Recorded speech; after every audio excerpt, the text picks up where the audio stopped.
ফরাক্কা গণধর্ষণ ও খুন মামলায় 59 দিনে বিচার। অভিযুক্ত দুজনের বিরুদ্ধে সাজা ঘোষণা করবে আদালত। জয়নগরের 62 দিনের থেকেও কম সময়ে বিচার ফরাক্কা কাণ্ডে। গতকালই দোষী সাব্যস্ত করা হচ্ছে দুজনকে। ফরাক্কায় নাবালিকাকে ধর্ষণের ঘটনায় 59 দিনের মধ্যে দোষী সাব্যস্ত করল নিম্ন আদালত।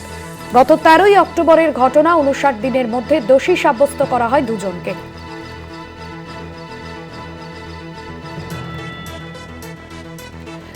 জঙ্গিপুর মহকুমা আদালত থেকে রয়েছেন আমাদের প্রতিনিধি অভিজিৎ। গতকালই আমরা দেখলাম যে একেবারে জয়নগরের থেকেও রেকর্ড সময়ে এই বিচার প্রক্রিয়া শেষ হয়েছে এবং অভিযুক্ত দুজনকে দোষী সাব্যস্ত করা হয়েছে। আজ সাজা ঘোষণা। আইনি প্রক্রিয়া কোন জায়গায়? ওই নাবালিকার পরিবার কি চাইছেন, কি বলছেন তারা? একদমই ভাস্বতী, তুমি যেমনটা বললে যে একদম দৃষ্টান্ত স্থাপন হতে চলেছে জঙ্গিপুর মহকুমা আদালতে, যেখানে এক নাবালিকাকে খুন, ধর্ষণ এবং প্রমাণ লোপাটের অভিযোগে অভিযুক্ত দুই ব্যক্তিকে ইতিমধ্যেই গতকাল 59 দিনের মাথায় দোষী সাব্যস্ত করেছে। আজ শুক্রবার ইতিমধ্যেই সেই দোষীদের আদালত চত্বরেও নিয়ে আসা হয়েছে। কিছুক্ষণের মধ্যেই কিন্তু সাজা ঘোষণা হবে। যে জেলা জজ যিনি রয়েছেন অমিতাভ মুখার্জি, তিনি কিন্তু সাজা ঘোষণা করবেন কিছুক্ষণের মধ্যেই। দেখো যে ফরাক্কায় 13ই অক্টোবর দাদুর বাড়িতে ঘুরতে এসেছিল এক নাবালিকা। বাড়ির সামনে যখন খেলা করছিল তখন তাকে তুলে নিয়ে গিয়ে ধর্ষণ করা হয় এবং গণধর্ষণ করা হয়, এমনটাই অভিযোগ। এবং যিনি দোষী যিনি রয়েছেন দীনবন্ধু হালদার, তার বাড়ি থেকে কিন্তু বস্তাবন্দি দেহ উদ্ধার করা হয় ওই নাবালিকার।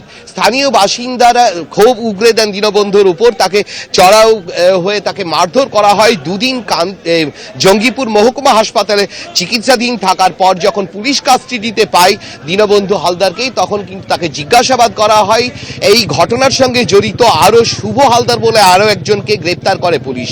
তারপর 59 দিনের মাথায় 31 জনের সাক্ষ্য গ্রহণের পর, মেডিকেল অফিসার সহ মোট 31 জনের সাক্ষ্য গ্রহণের পর গতকাল 59 দিনের মাথায় কিন্তু দোষী সাব্যস্ত করা হয় দীনবন্ধু হালদার এবং শুভ হালদারকে। আজকে সাজা ঘোষণা।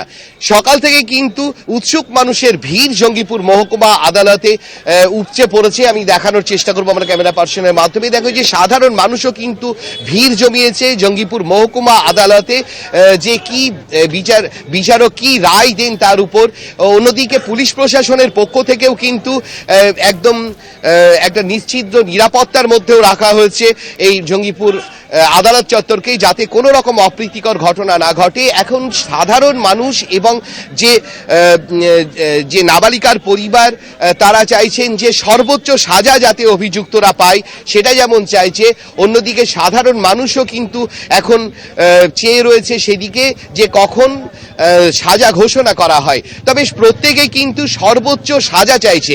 অন্যদিকে রাজ্য পুলিশের পক্ষ থেকেও কিন্তু একটা দৃষ্টান্ত বলে সাধারণ মানুষ মনে করছে। রাজ্য পুলিশের তদন্তের মধ্যে দিয়েই কিন্তু এই 59 দিনের মধ্যে বিচার পেতে চলেছে নির্যাতিতার পরিবার। ভাস্বতী, একদমই। অর্থাৎ সে জায়গায় দাঁড়িয়ে জয়নগরের পর রেকর্ড সময়ে দোষী সাব্যস্ত করা হয় দুজনকে এবং অত্যন্ত দৃষ্টান্তমূলক এ বিষয়।